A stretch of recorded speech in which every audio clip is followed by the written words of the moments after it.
What is up, gentlemen? How are you doing today? Howdy, howdy. Hey, Doing good. well. Good. We didn't do a proper introduction. We usually, I should have probably waited a second to put Chad up there, but we knew that you would bring in traffic and viewers, so that's why we did it this way. Perfect. Yeah. So, Isaac, how are you doing? Did you survive Halloween? I did. We had a couple get-togethers, friends, family, passed out candy yesterday. It was chilly, but it was good. Played a lot of good Halloween-based games. How about you and your family? Yeah, absolutely. Same way. We had 2 Halloween parties over the weekend. Had a really good time. We played some Ghosted from Big G Creative. Played Dracula's Feast a couple times last night, which is a favorite of mine.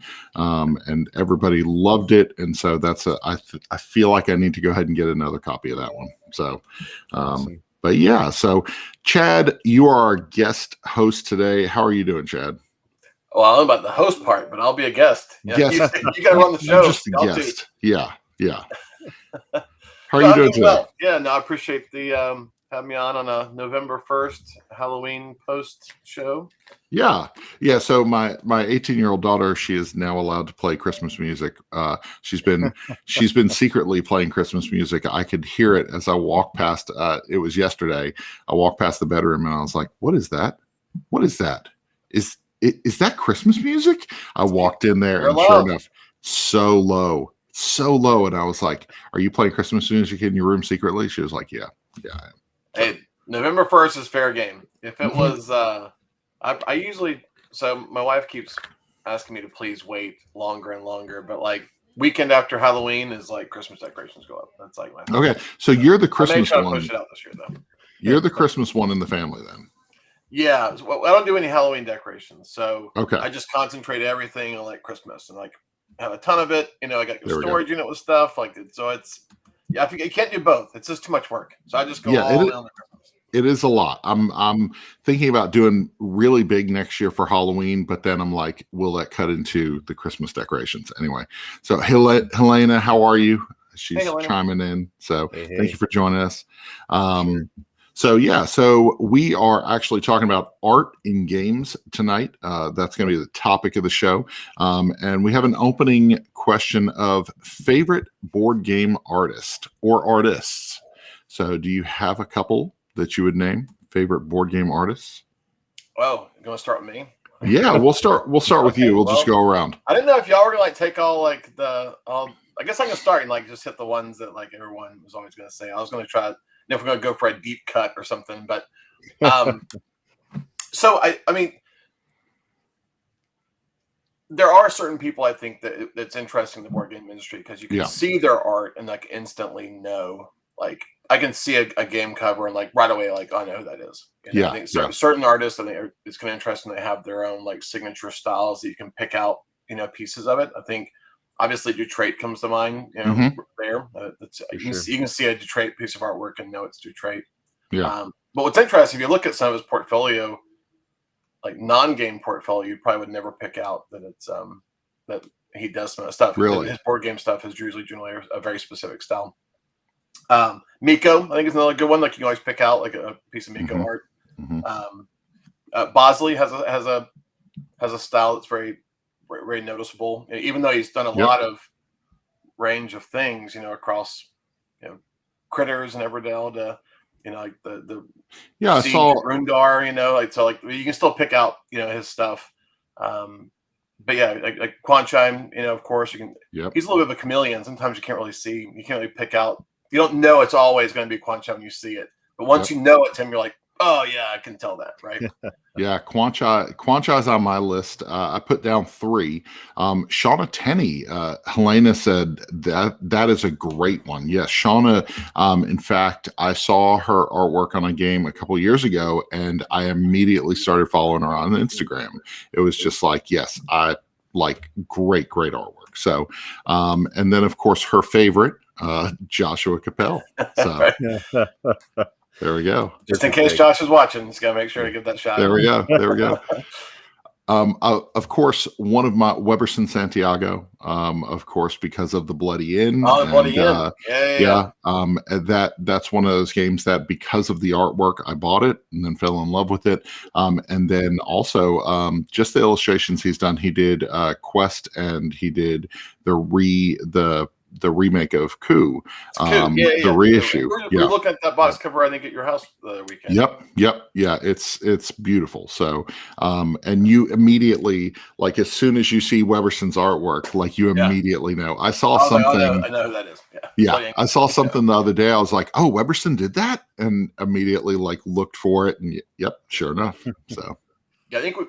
One I definitely need to mention, because I think it's equal. It's like even more impressive. I think there are two people that come to mind because I think they're more impressive because they usually do like both sides of it. Because there's illustration work, there's artwork, then there's graphic design, which you absolutely can't undercut the importance of that because that's how the UX and like the UI from a player perspective interacting with that game and interacting with illustrations in that game, like that's how that comes to life. And I think you can have fantastic illustration artwork, but then poor graphic design.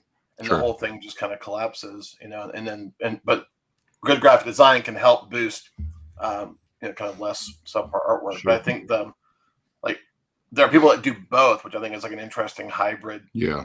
Like Unicorn, right? Like, so like, Tool comes to mind there, right? Who does all his own graphic design work and illustration work. And Danny Devine as well, That's true. Does his graphic design work as well for the most part. I don't think he does it on all the games, but he absolutely just does it for Kohaku and then for Ghost Love Candy. And obviously the new Ghost Love Candy 2 that we're coming out. And it's interesting. Danny's interesting because like I've seen different things that Danny's done, and I've been like, oh, Danny did that one. So it's not immediately noticeable because it's not one style. Yeah, he's even more of a unicorn because he also does the game design too. So he cuts covers across the triumvirate of all three aspects. That's true. So Isaac, who do you have on your list? Chad said a few of them, but yes, Tool is like forefront for me with one of the ones you have one more that you didn't say that was on my list. Yeah, so Beth Sobel. I feel like Beth Sobel, of course. If Beth Sobel's not on somebody's list, like, do they have eyeballs? So Beth Sobel was on my list. I put her down before I put anybody, so that you guys didn't take her. I'll buy a game. We're gonna talk about that in a minute. I'll buy a game with Beth Sobel art on it just because it says Beth Sobel art. And so Beth, Ian, Scott Caputo. Scott. I love Sorcerer City and 100 Tory. The art on those are just you can tell there's respect paid, especially 100 Tory. For the culture, for the art, for the style. Like, I really love what both those guys are doing. And we talked about coming into this before Chad joined us. Like, if you don't say Cuddington's here, like, you miss out on another good, like, that transcends what's going on just in board gaming, right? And when I just think about the top of my head is Manny Tremblay also. He's doing with Marvel Dice Throne, right? Like he got to do his interpretations of those of a Marvel character, right? That's amazing. Huge. If people don't realize, like, you play any Marvel, like a lot of the Marvel DC games, right? You're getting stock photos, you're in comic shots. Like, Manny got to play his version of these, and they're awesome, and you can tell it's his style, which is great. When I saw Scarlet Witch, I immediately turned the phone to my son, and I was like, "Look at how Scarlet Witch looks here," and he was like, that's amazing, so so cool. Great game, good game art can make or break a game. And absolutely. So cool. So we have so here's a question. Is there a game that drew you in only on the art? I've talked about the Bloody Inn. We saw it sitting on the shelf and immediately had to buy it just solely based on the art, knowing nothing else about it with no research. So is there a game that's drawn you in like that? Oh man, I feel like every game I buy, like especially like on Kickstarter, I'll have to I'll pass. I'm gonna hit the pass button. Okay. Like, let Isaac go on this one. Well, here's my dumb one. Right, I saw this on Andrew's page. Right, Andrew's with us last week from Family Gamers. From Family Gamers, and when he posted this, and Ryan was the first one to say it too. Like, I thought 70s, Yeah.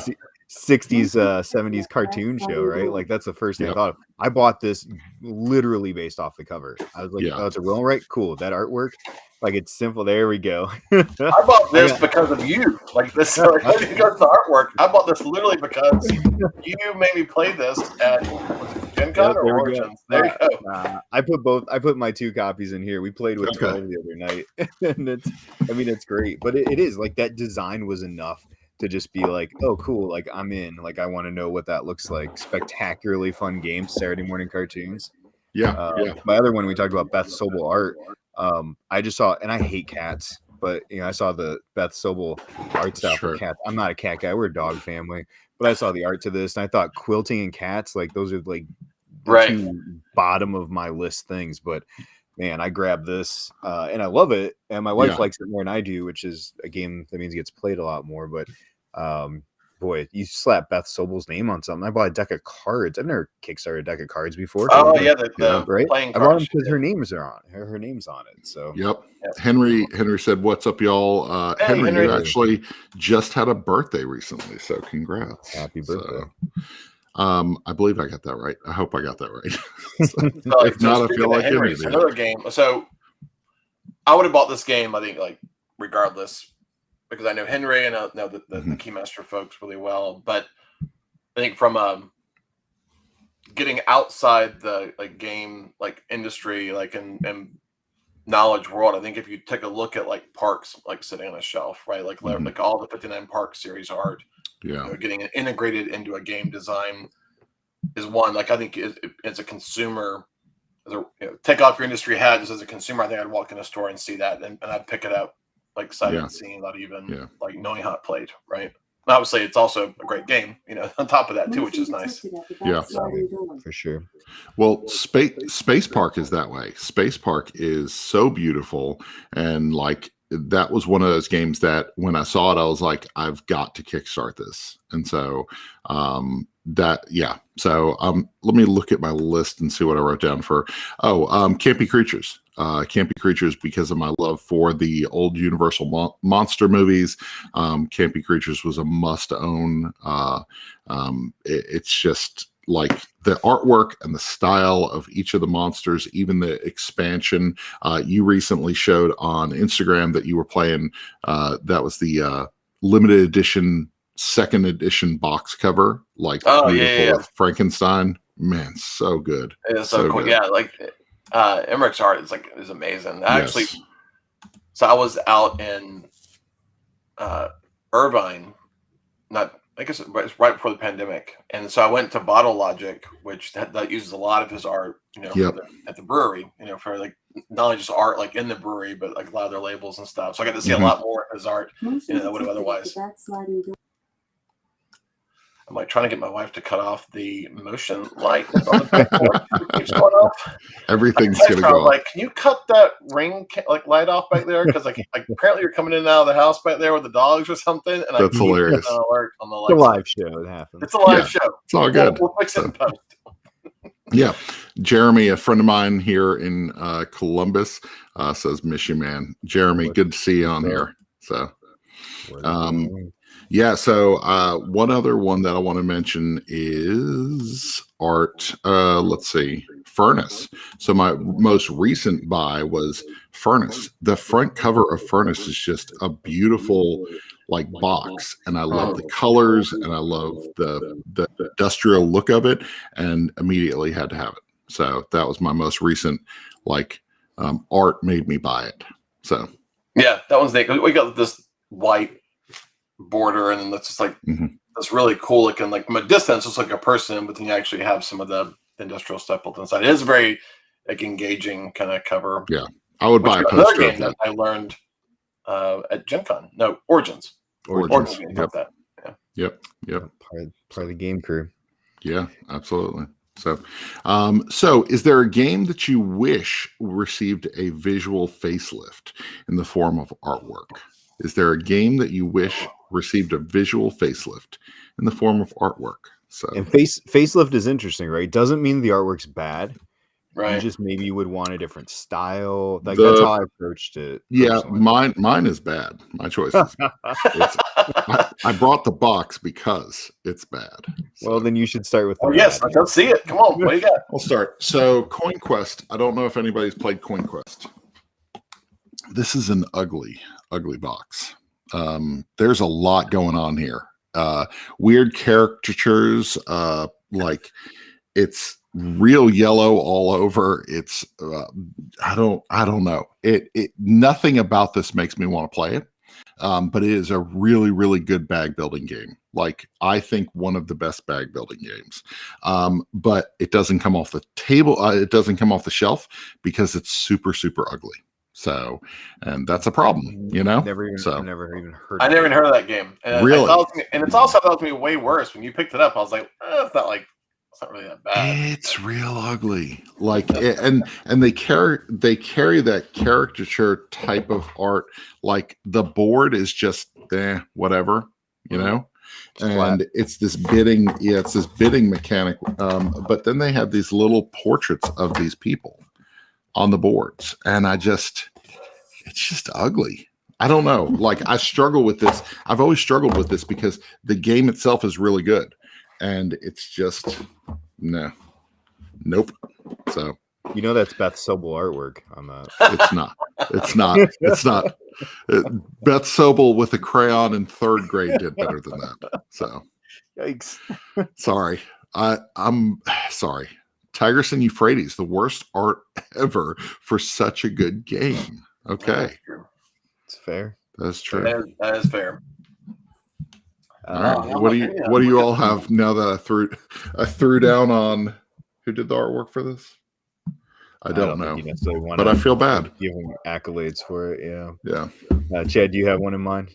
I gotta think about it. Might look around the shelves trying to find something. All right. Well, so mine, I was thinking, like I said, it's not. I appreciate the style of the artwork of this game, but man, I'd love to see a pimped out, again, Ian O'Toole graphically designed an art version of Food Chain.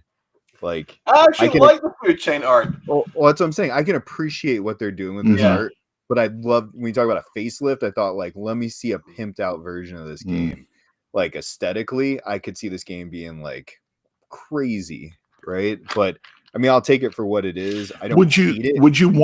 Would you want like realistically illustrated food and stuff, or what would you want? I guess. No, I think you'd want just a more like this is just a very simple 50s diner setup, right? I'd want something that's got a little bit more depth, but still that type of old-fashioned diner, that type of setup. I think you go like 40s, 50s style, kind of like that paint. Type of art, like Life magazine, Norman Rockwell style. There we go. Yeah, more like realistic life painting. Yeah, again, I appreciate it for what it is. I mean, I love playing it. I enjoy the game, but like it totally is functional for exactly what it is. Yeah. But what would a deluxeified Food Chain look like? It's true. Adele says Carcassonne. I like the classic look of the tiles, but would love different cover art. That's true. That would be interesting. I think almost like a reissue. That would be interesting to see what they would do with the cover art nowadays. So I think a lot of those classic Euro games all have a very kind of noticeably dated style to them. I think if they're redone, they look a little better. Like Castles of Burgundy and all those kind of things like that, right? Well, the Castles of Burgundy, they just got a new one, right? So. Yeah, and it wasn't very well received from what I remember, So Charity Board Gamer, tell me what you want, what you really, really want. So I'll tell you what I want. What you really, really want? No, I'll tell you. There's one game, and it just got like a new release, and and now actually the original cover made me just not even care about looking inside the box to see how it played or anything. And that was Great Western Trail, like the weird dudes on the cover, right? Those big heads are just really odd. Like that's one. Oh, now they got a new version with new artwork, and I'm like, okay, but I just couldn't buy it. I'm like, I don't want that on the shelf at all. That's on my Christmas list. So the original. I want the second edition. So I like weird dudes on the cover of my boxes. So no, I really want second edition because I never bought the first one and it just kind of went away, and now it's second edition. I really want that. That's on my Christmas wish list. So yeah, fair. It's a good choice. Yeah.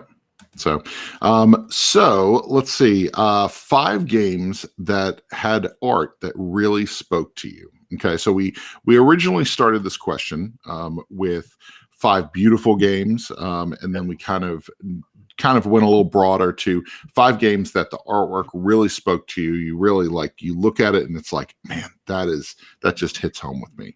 So we are each going to share 5 of these. We're just going to go around. Chad's going to go first, and we'll just go around in the circle here. Okay. Sound yeah. good? So it's going to be interesting because I think my 5 are all for different reasons. Okay. So this I'll is in start. no particular order. No. This isn't top yeah. down. So just name one, and then we'll go around. I'm going to start with Alien Frontiers. Okay. That just so Alien Frontiers was one of the earlier hobby games that got me pushing further into the hobby. And actually another one on my list also falls in that category. But the Alien Frontiers, one, it's got really just this cool old science fiction style art. It feels very, very period. It's like old retro futurism, type art. It's just very, very cool. Just the overall aesthetic is how it all comes together. And the graphic design is good in the game. It encapsulates that feeling of what that game should be. If that game had been crazy modern-y or neon or something like that, I don't think I probably would have been as drawn to it. I think because that original palette. Okay. Alien Frontiers. That's one of Alien Frontiers. Okay. I'm going to go with Tang Garden. I have them all over here. Tang Garden is gorgeous. I love gardening, and to see some of the trees in this, some of the illustrations and trees, and just the way that everything comes together, the way that the pieces fit together, the way that you make these scenic views that your miniatures are looking at throughout the game, it really connected with me because it's the same reason why I love gardening, stepping back, looking at the whole picture and saying, man, that's really nice, and Tang Garden has that tranquil feel. It feels like you're creating this scenery or this landscape, and it's beautiful. It's one of those boxes that it will never be sideways on my game shelf. It will always face out. There's no reason for this game to be sideways. So that one scores points for just your 3D kind of just visual experience. Yeah. It's been a little while since we've played, but now that we're out of spooky season, I feel like I'm going to Saturday morning set that thing up and say, "Hey, Aaron, guess what we're playing?" So I haven't played that one. It's definitely on my list of ones I'd be interested to check out. So what you got, Isaac? All right, so I think I'm going to start with the one you gave up from your list. Yeah, I actually replaced this with Tang Garden. Go for it. There it is. I gotta go with this bad boy with Wingspan. If a game is distracting enough, if the artwork's distracting enough for the game, then I know it's a winner for art. Right? I'll just look at these cards. I'll read the little detail print that's too small to read. But it's got the little extra with the Beth Sobel artwork on the boards. But I tell you, I started following both the artists for this, Anne Marie and it's on the front here, right? Natalia and Anna Maria on Instagram, just to see their artwork, just see what they were doing. Just because, again, it transcended the game. I was interested in the artist, and just all the pieces are great. Even got these cool little hand woven. Look at that! Nests nice. For my eggs. Did you knit that? No, our friends Jason and Becky. Becky's mom made these for. That's really cool. Of us. So I load these up with eggs, chocolate eggs come spring. Go in here also. But Wingspan has to be, as far as Wingspan's aesthetically, beautiful. one of the better looking games you'll ever play. Absolutely. So Wingspan is probably I think it's the only game that I have gone and deluxeified everything for. Okay. I don't know why. I was because it was just showing. I don't know why I did it, but I've literally got every single Meeple source upgrade for that game. I literally have bird's nest, like bird nesty things to put the eggs in. I don't know, in like the dice cool. tower for it. I don't mats. I got player mats. It's like anything that got put out for that game. I'm like, I want it. So that's cool. That's cool. I actually went to a gardening store and got a little bird statue that's like this big as the first player marker. Oh, nice. So like, yeah, same thing. I just wanted to get more stuff to make it even look better. Nice. Right? Adele says Sylvian has I guess so. Has gorgeous abstract art. Love the red fire demon trying to eat the green forest. Interesting. I'm going to look that one up now. Yeah, I'm like, very cool. So, all right. So, what you got, Chad? So I keep cheating. I'm gonna cheat again. Okay, you're changing it again. Games. I know. I can keep like this. See, this is like you're slumming it at me on the show. So like you're it's okay. Yeah, we knew our standards are low. So. Yeah. So I'm gonna say 3, and it's for the same reason. It's just 3 good examples that are all in the same line. So I'm gonna say Last Night on Earth, Touch of Evil, and Fortune and Glory. That is such a weird pick. Why is this a weird pick? Wait, I'm gonna explain myself. Hold on. Here we go. Go for it. So, one, if you know those 3 games, well, yeah, they have art in it and graphic design, whatever, but they use photography. So they actually I think it's like the other friends or something, but they all get dressed up. They take real photography shots of like weapons and items and stuff, and they use that on all the card art. And the characters, everything else, and you'll see the same characters that show up in just different costumes across all 3 games. But what's cool about that though is like it really was like one of the first. Like you get that a lot, I think, in like IP games when they're based on a movie or a show. You'll get movie stills and stuff. But like for Flying Frog to go and like just invest the time and the effort that went into like getting all those costumes and backdrops, all that kind of stuff, and making this thematic experience. I mean, they even gave you a CD like to play like, while you play the game. Like, come on! Like, that alone, I think it's so like just uniquely immersive to me as an art alternate, kind of art form, kind of substitute for typical illustration. That's fair. And Last Night on Earth was one of the first games when it first came out. Obviously it was like zombies were huge at that point. So like basically that game is the reason my like regular Wednesday night gaming group got to start getting together, and because we were like playing all the scenarios and stuff, and like then we just kind of kept playing our games, and 10 plus years later, still meeting. That's really cool. Yeah, awesome. Every time I see those box covers, I'm like, oh, like the Photoshopper inside of me is like, it's just like. I don't know. I struggle with it a little bit. So good. It's like you're playing a movie. Like you can like. I understand. And your rationale behind it like makes a lot of sense. So I can't discount that at all. Like it's just one of those things where I look at the artwork and I'm like, what's happening? Like what's that dude doing in that vest over there? I don't know. So but it's good that I like your choice. So your 3 choices. So my 3 out of 3. That kind of yeah. Number 2, the networks. I love this vector art. I love the silly scenarios that are on each of these cards. I have been known to get lost in like just staring at the cards or the ads or what the person's doing. I'm like, what is that? An arm or a leg? What are the, everything is a play on something else. You either get the references or you don't. Even the expansions for the networks. Love the artwork of the networks. So yeah, formal favorite games. The 2 players still unfortunately sitting in Shrink. I've got to. That is such a good version. So we played that with. Let's see, we played that online with Gil. Aaron and I played it, and it is really really good. Like that 2-player experience. Rival Networks is the name of it. It's really really good. So. For my next one, I've got a shelf of big old Lacerda games, most of them illustrated by Ian O'Toole, and they're all great. But this is the big Ian O'Toole Lacerda, non-Lacerda Eagle Griffin game that I think is his best job, is the re-implementation of Rococo. This game, when you throw this board on the table, people just go, what is going on? I mean, it's Yeah, it's huge. It's overwhelming actually for new players also, I think. But I mean, every piece of this is elegant. Even the little string and the lace.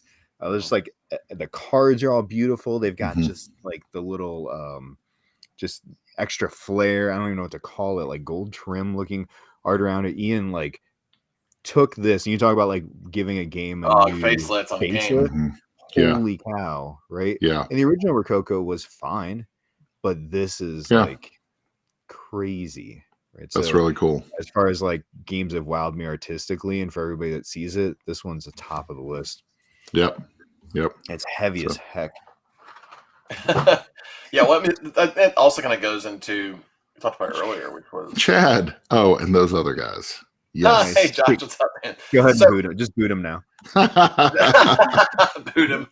No, I mean, like, so we talked about the fact that like Ian, does graphic design and the illustration work together. I think because of that, and he's a gamer, right? So I think like he knows how to like bring that UX experience to life and interweave the graphic design within the illustration experience. That like the illustration work itself is gorgeous, but the fact that it's so interwoven in the design, which is why it really works well for a lot of those Lacerda games because they're so so heavy, and they're trying to translate that into an experience. Someone on the other side looking at that and can process it, I think it's a rare talent.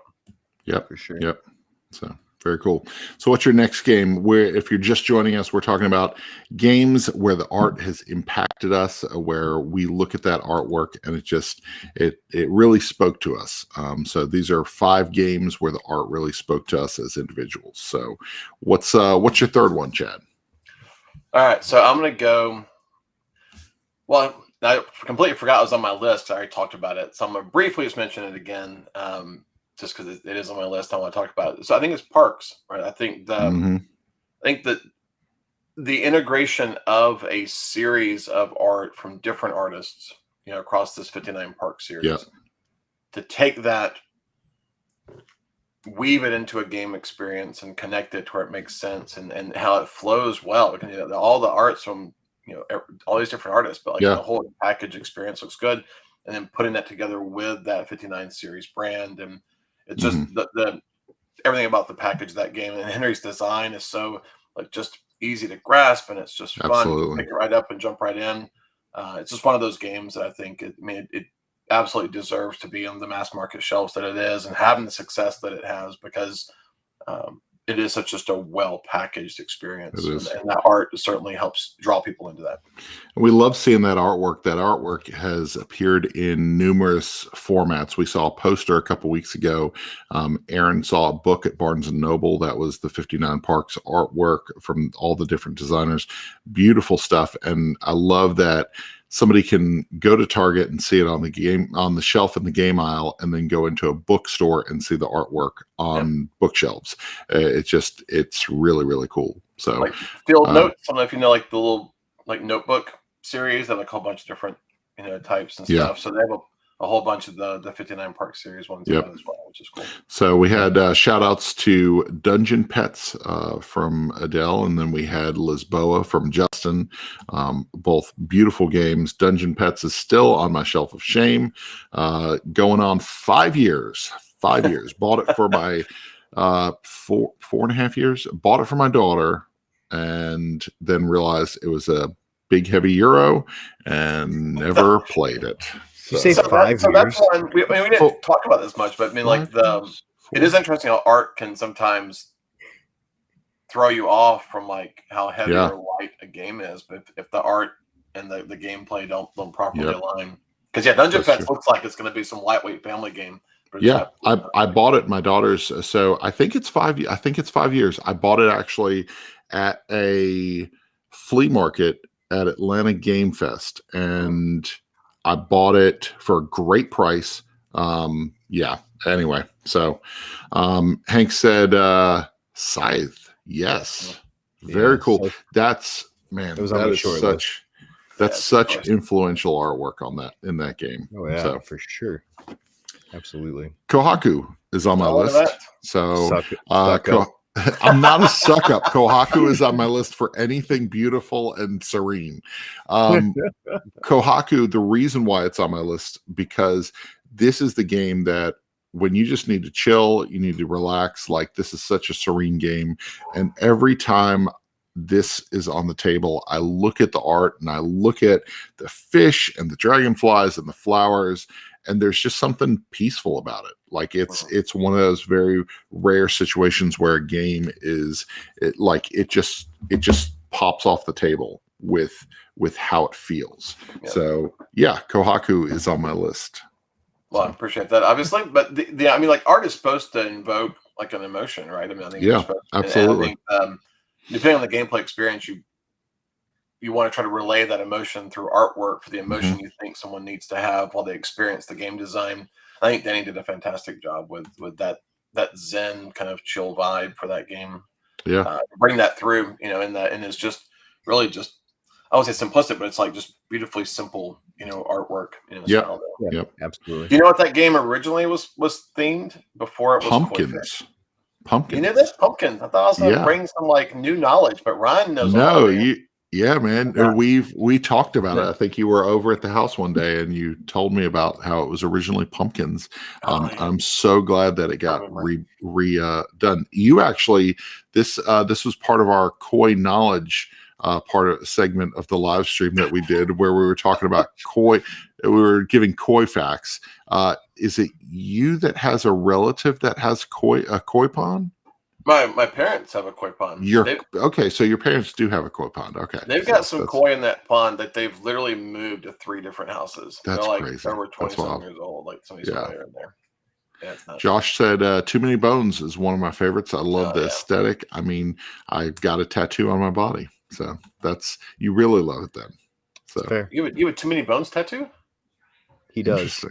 It's right across his forehead. Okay. You're reading that. I didn't even see that. It's in the comment. No, you thought I had a Too Many Bones. Really personal, Ron, about like something we all didn't know about. Yeah, Too Many Bones tattoo right on my butt. So.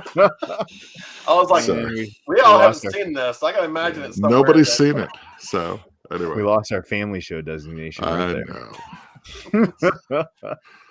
All right, so koi trivia is what we're doing now. So, my family used to own an aquarium store, so I can tell you all sorts of. That's right. I remember you saying that. Yeah. Did you know koi can get sunburned? Goldfish can be sunburned. Little known koi fact. Know that. But different animal game from Elf Creek Games. Honey Buzz. Honey Buzz, beautiful. Again, it is a game that like just looks like it came right out of a animated movie. Right? Yeah, aesthetically, it's a beautiful game. The board is more beautiful than it needs to be, right? Like you look at it and it's like, okay, this is great. It's not overwhelming. It's just like you can tell they went all in on the design of this thing.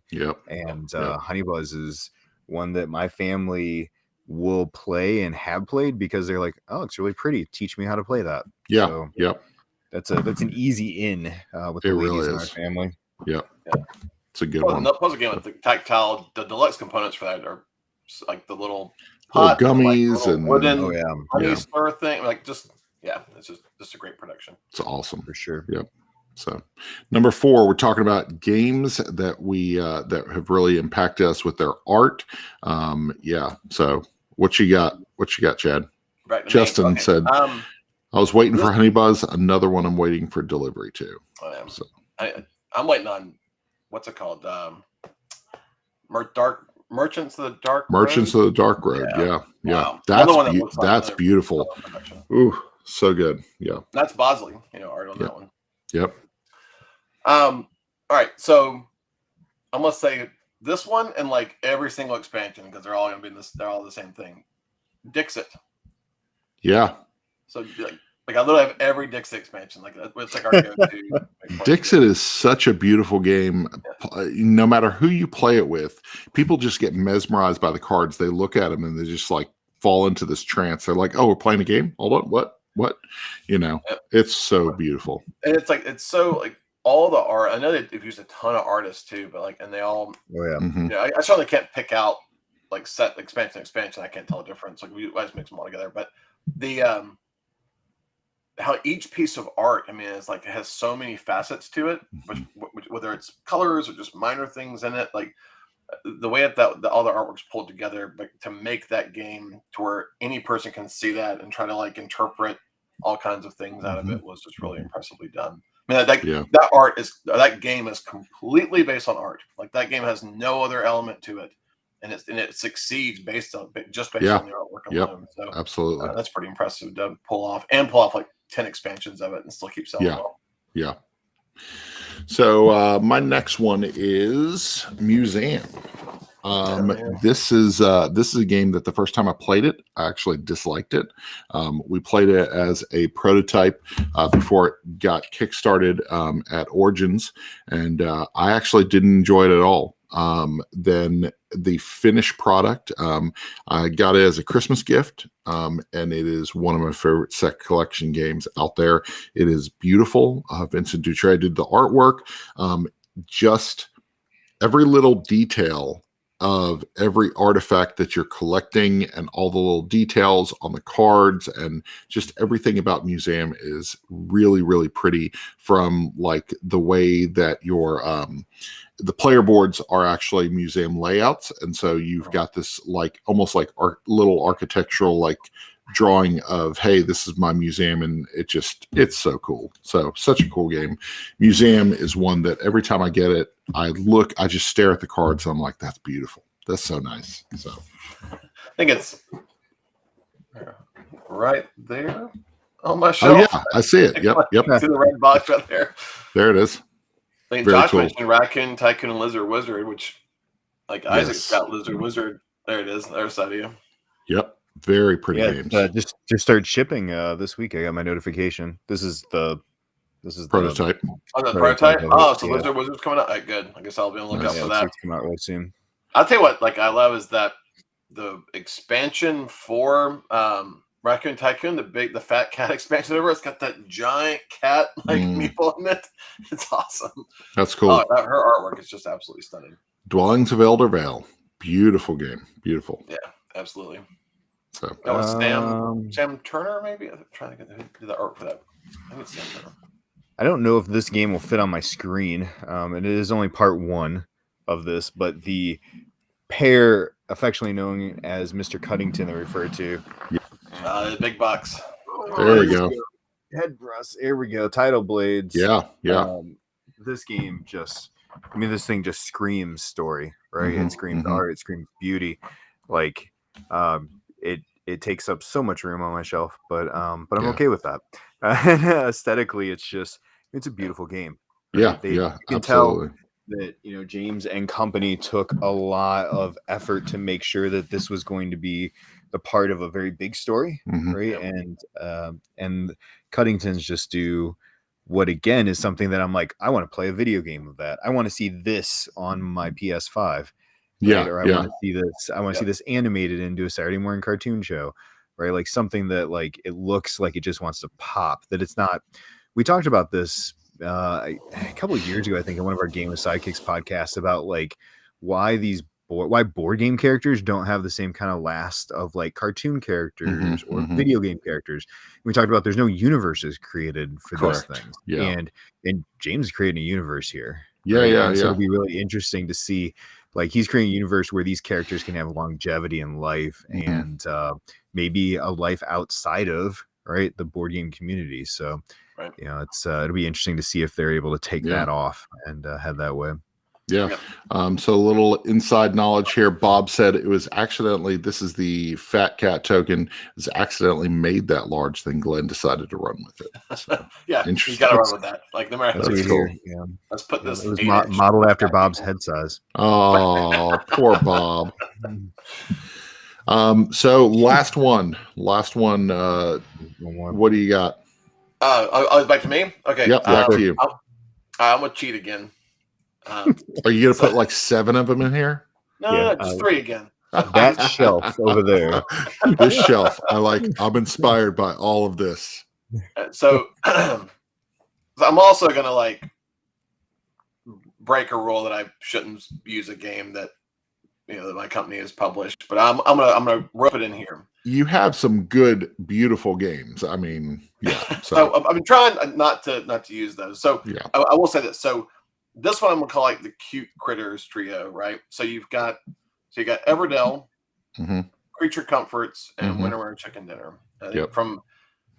It's really like to bring like animal characters, to give them personalities, and like where you can look and like, so Everdell does this beautifully because across a wide range of characters, and that's obviously Andrew Bosley art there, and then we put like critter art kind of like on the map, right? Yeah, it's a big mainstream like draw. And then Helena mentioned earlier, Shauna Tenney with Creature Comforts. Again, like, and the art style is a little different, from like of how it feels, but like you take all these little cute woodland critters, and they like you feel a connection to them. Like they have like little personalities. Like, oh, it's like little mom and the little kid, like making pie, whatever. Like you're just drawn to it. And then Shauna, who did Winter Chicken Dinner, for me, had to go take that, and she's got this beautiful, children's book level, style art. Yes. Yeah. To go take 30 different foxes and give each of them their own kind of unique personalities, and like make them all feel different, even though it's just a whole bunch of different foxes. Like it's just amazing to have that kind of talent. Pull that absolutely. Shauna did such a good job with, like, the chickens look like they're alive, and like they're not in pain, but they're like enjoying being murdered by this dog. So cooked, not murdered. So anyway, no, it's like, you're exactly right. To give an animal like these characteristics that make it feel like somebody is really cool. So Bob, yes, Andrew Bosley did do Jurassic Parks. Yeah, he did do Jurassic Parks. Yep. Well, and Jason mentioned the same thing in Dwellings earlier, just how stunning it looks on the table. So it's just so.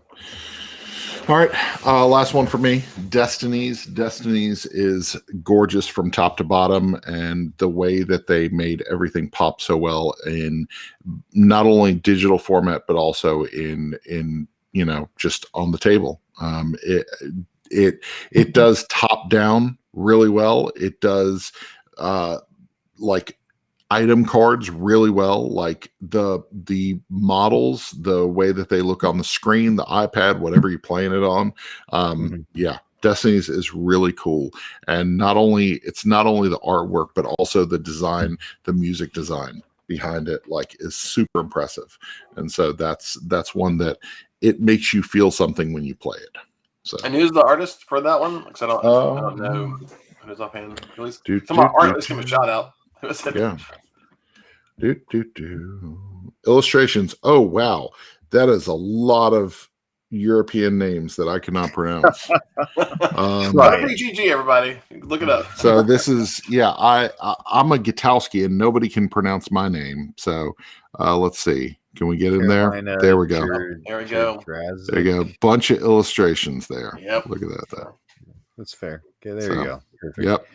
Yeah, and I don't want to butcher all those names. And Divinus, which I got over here, is same thing. Like next beautiful. One up, right? It was same thing. It's beautiful all across the board.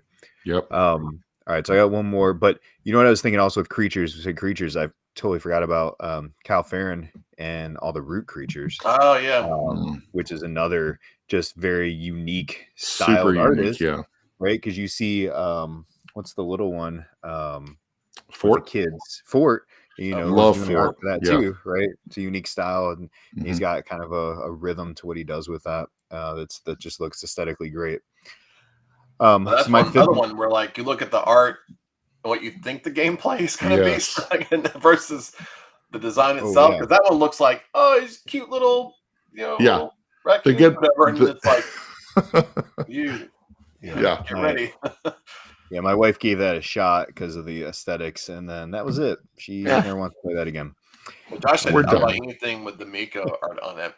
All like because he does all like the stuff for Shem, right? So like all the North Sea series and like the West Kingdom series. There's the new one, the new they just announced 3 new ones, right? Something coming up. Yep. If I had it in hand, it probably would have made this list because I would have absolutely talked about Endless Winter, which is coming up, with his art, which looks gorgeous from Fantasia. Yep. So your last one, what you got? Also sucking up like Ryan did, and a good segue for us. Yes. I love a good. You talked about gardening. I love a good aesthetic garden game, and I mean, look at that.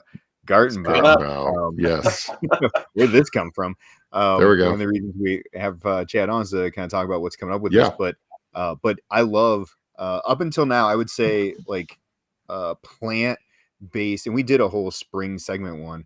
But Pencil First Games has some of the best really arts as far as whatnot cabinet, the herbaceous sprouts. But Gardenbout, there's just something about throwing that big old sunflower in the middle of the table to start, and people's eyes are just, what is that? Yeah. We had a game night Friday night, and we were wrapping up. Everybody was done, and I got Gartenbau out, and we had some friends stay a little later because they really wanted to play it. And, but again, it pulls you in, right? Yeah, and when a game can pull you in, and you're sitting there going like, my gosh, look at the art on this thing. Like, it's just gorgeous. Like, that's, you got, like, you hooked in, right? And man, you guys did a tremendous job with the art. So that one, well, in fact, all the flower art in that game is all vintage from like the late 19th century and early 20th century. So it's all late 1800s, like seed catalog, type art. And that's an era of, we license the art, for it, but it's like, it's an era of like all these beautiful annual catalogs that came out, and all these artists that just would make these just amazing pieces of work that would go into like just a catalog, so speaking of graphic design, so Todd Sanders and Matt Paquette both teamed up to do the graphic design work for that game, and really had to go and take this Victorian era artwork, and all different like orientations and like cuts and how it's done, and like basically go pull all of it out and arrange it how we need it to be arranged for certain components and things, and brought this whole like this vintage vibe experience together, and so hopefully people, like it is captivating. You see it, like, I mean, I'm a huge fan of it as well, and just I love the art from that period, and so I'm hoping it obviously other people appreciate that as well. So we had you on so that you can talk a little about Gartenbau as we get ready to see it relaunch on Kickstarter. So tell us a little about what people can expect with the relaunch. It's November 9th on Kickstarter. Is that correct? That's correct. Yeah. Okay. Actually, so Adele mentioned Mr. Habitat's Garden has quirky, fun seed catalog art. So also historical art that Todd Sanders worked and compiled. And used for that game. Actually, all of his pulp games too are all pulp cover art. Oh, looks like Isaac was showing off the big sunflower board. The board, So November 9th coming back. We had a launch initially like 2 weeks ago now, I think is when it was, roughly mid-October-ish. Just a weird, kind of launch out of the gate, and we got some feedback about it, from folks, and went back and decided to obviously listen to that feedback. We canceled the campaign the next day after launch. It would have funded, and like it would have worked its way there and like slowly gotten there, but it was just what we felt like a lot of concerns were valid, from people, and so we went back and readdressed some things with it. And so we actually tweaked some of the components and pulled it down a little bit so we can pull the price point down some. Okay. They've able to figure out a way. The prototype box has 2 boards in it. When you saw how big the board was, I was just holding it up. Yeah. So we for whatever reason we just didn't figure this out before. So the original version was supposed to have had 2 of those in it, which is extremely expensive, from a unit cost standpoint. So, but Dave figured out a way to we can actually make the board double-sided and kind of modular puzzle-y piece, kind of interlocking. Okay. Where we can actually, the reason why there's 2 boards in it because you have different pedal sizes for each player count. Correct. But you figured out a way where we can actually make that on two two double-sided halves, and we just interlock them. And we can create the same 3 different board option experiences off of essentially one board. So that shaves some cost out. We decided to really, for this campaign, there's no stretch goals in this campaign. We're like, you know what? Let's just right out of the gate show everybody everything, like just the full vision of what this game is going to be. You know, all your normal stretch goals are all just done, right? We're going to finish on stuff, all those things. And then we actually ramped up another, like a backer only gift that we thought was going to be we had it planned as a potential stretch goal, which would then eventually go into the retail edition. But we're like, you know what? Let's do something a little special for the backers. And so we actually pulled potential stretch goal out. We're going to make it as just a backer only gift right out of the gate. Won't be in the retail copy later. That also allows us to potentially keep the potential price point down a little bit too, which should long term will also help. Yeah. And so now the game's going to come back. Looking at $49, for the price for it this time, which will be 11 off of MSRP. So if you wait, maybe 60, in stores down the road. Then plus a free gift that's a really nice deluxe wooden, set of resources for folks. That's really like cool. Like Bob was that's what the deluxe copy still being an option. So. Yep. So that is Gartenbau is. Man, I remember. So you sent us over a prototype of it pretty early on, and I remember punching that, sitting in the living room, taking forever to punch out every piece because there's a lot of pieces. But like when 5 pounds of cardboard. It's a lot of cardboard.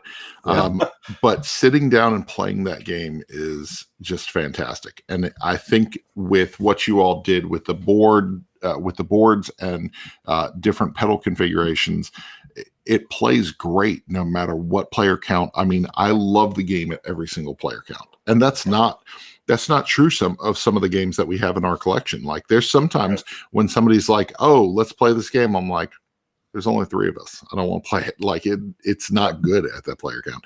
And so when Gartenbau, I mean, every time you sit down and play 2, 3, 4 players, it is great every time. And it is such a puzzly game. It gets you thinking, gets your brain hurting just a little bit, and it's beautiful. So it's cognitive overload. Well, the beginner version of it is pretty straightforward, right? And it's designed to be straightforward because it's a for those that haven't played it yet or seen anything about it, you're essentially building a 3 tiers of tile laying, and how you've got flowers, which is the top tier, which you're trying to work toward, which will score you the most points, have a condition set for what they need to be placed on top of from a second level. The second level has conditions that have to be on top of the first level, which is like the seeds. It's like seed plants, flowers. For the beginner tiles, the points you score for the flower set are just they're pretty standard. Like they're relatively easy to understand. You don't have to get too thinky. But when you move to the advanced tiles, that same simplistic game design exists. Like you still do the exact same thing on a turn, which is actually very fast and very like you do one thing. And so like people are like, "Oh, it's my turn again." Like that's a common thing people say because it does move really fast. But where it gets really thinky and where I think the game it's such a fun puzzle experience is because in the advanced set, not only do your flower tiles score points on their own, but they also have additional scoring capabilities that not only could be your second tier, if you have certain second tiers exposed, but even your seedling, your bottom tier. So now you're trying to go think about, well, how do I range my garden, not only just the color combinations, but like, how do I build it in such a way where I can maximize points for this flower tile 3 tiers down, right? Yeah.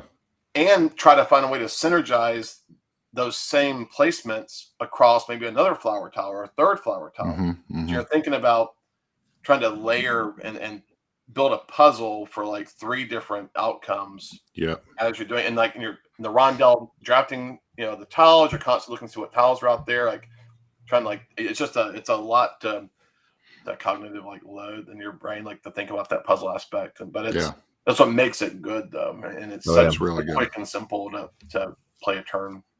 Yep.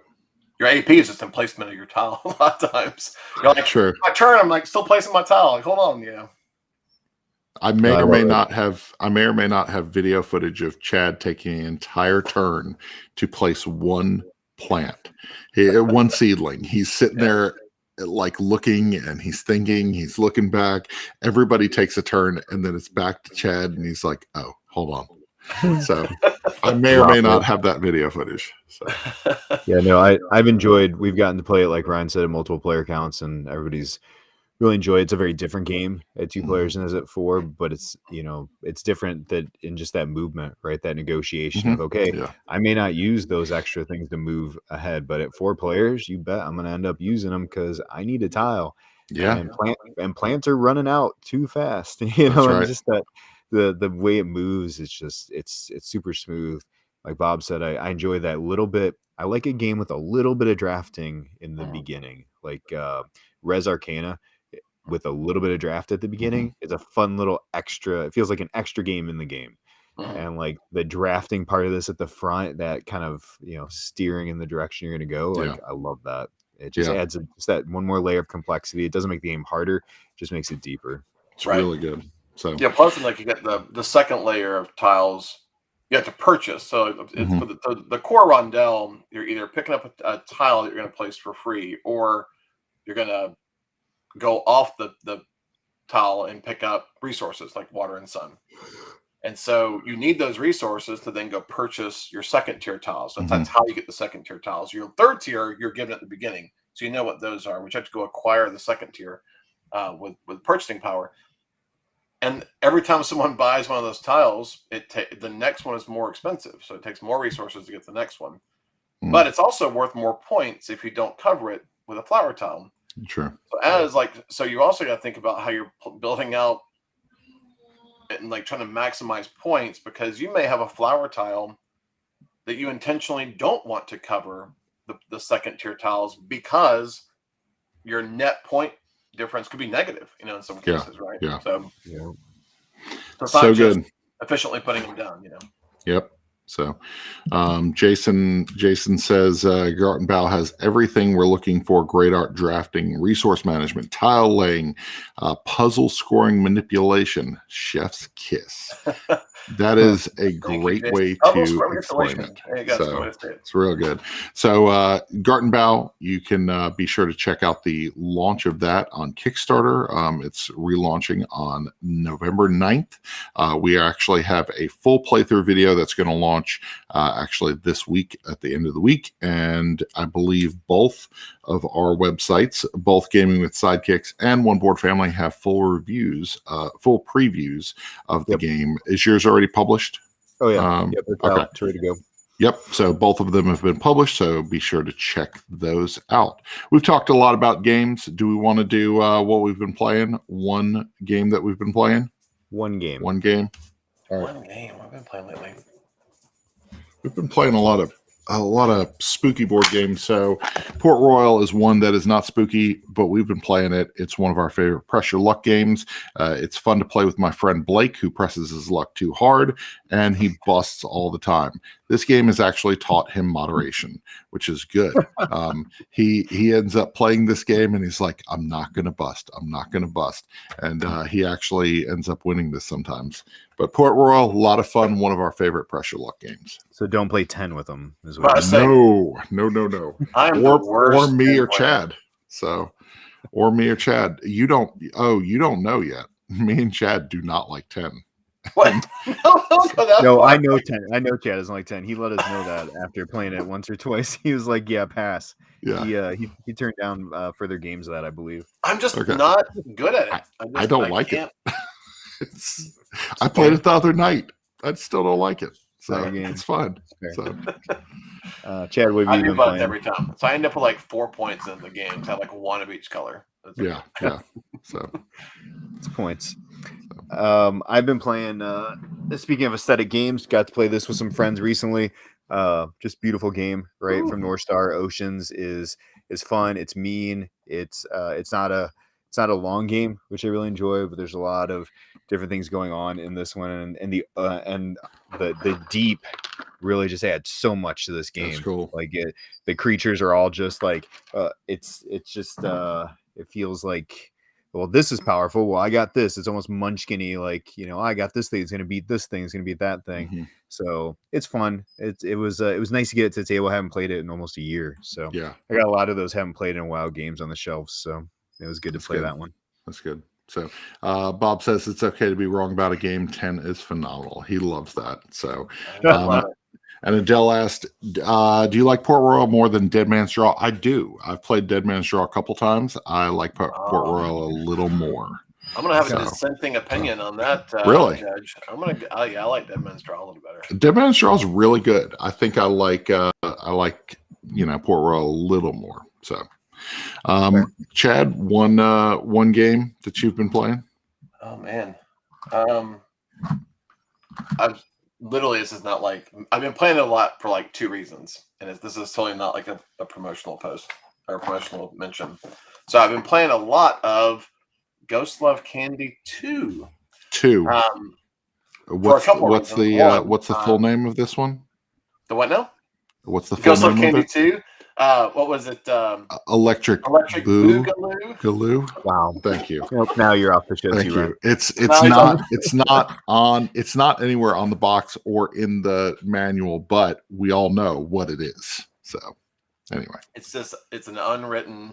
It's an unwritten full title. So Ghost Love Candy 2, Electric Boogaloo. So when might we see that game coming out from you guys? So this one, I've been playing a lot. So we had a prototype, single copy made. I got up for me and Danny as well. So this is a game that came out originally. Here I can actually show Steve Jackson. Yep. So this was originally a Steve Jackson game called Ghost Love Candy. Came out in a typical Steve Jackson size box. Came out classic. I don't know, 5-6 years ago. So illustrated and designed by Danny Devine, did Kohaku, of course, and so we were talking about it, and he got the rights back to it, and of course, he did all the artwork too. So I was like, well, why don't we just bring it back? It's a fun Halloween game. It's spooky. It's a really good game. Yeah. So we brought it back. So this is the new cover. So obviously, since it's not really a sequel, it still has the same, most of the same core gameplay experience. We just called it Ghost of Candy 2 instead of like number 2. The new one's gonna have 100 kids in it instead of like 28, I think was in the original. So we got up to 100 now.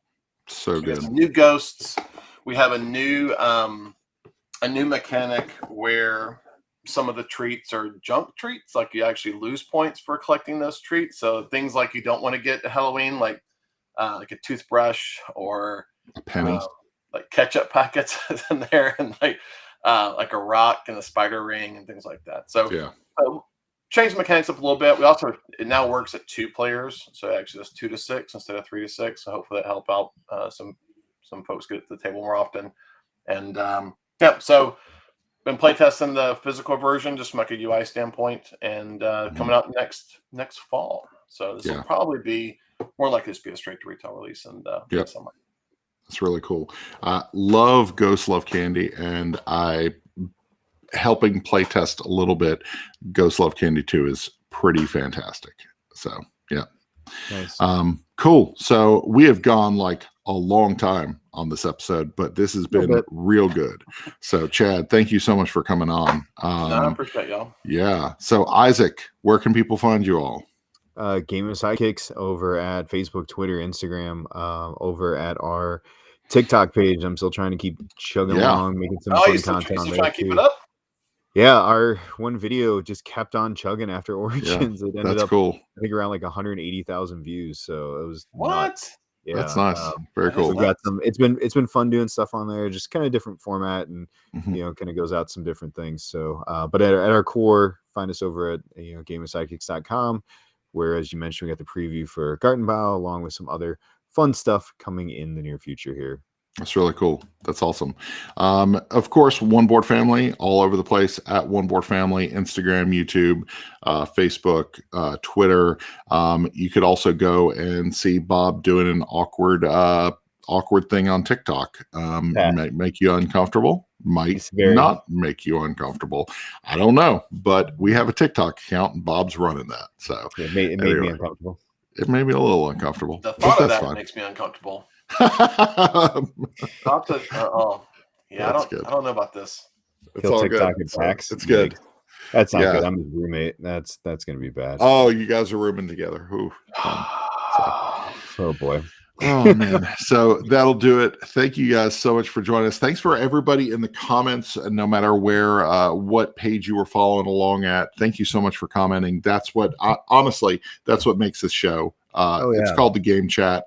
The fact that people chime in, we can throw it on the screen, like it's super fun. Thank you guys so much for joining us. And and we'll be back in 2 weeks. All right. See you then. Bye everybody. Bye.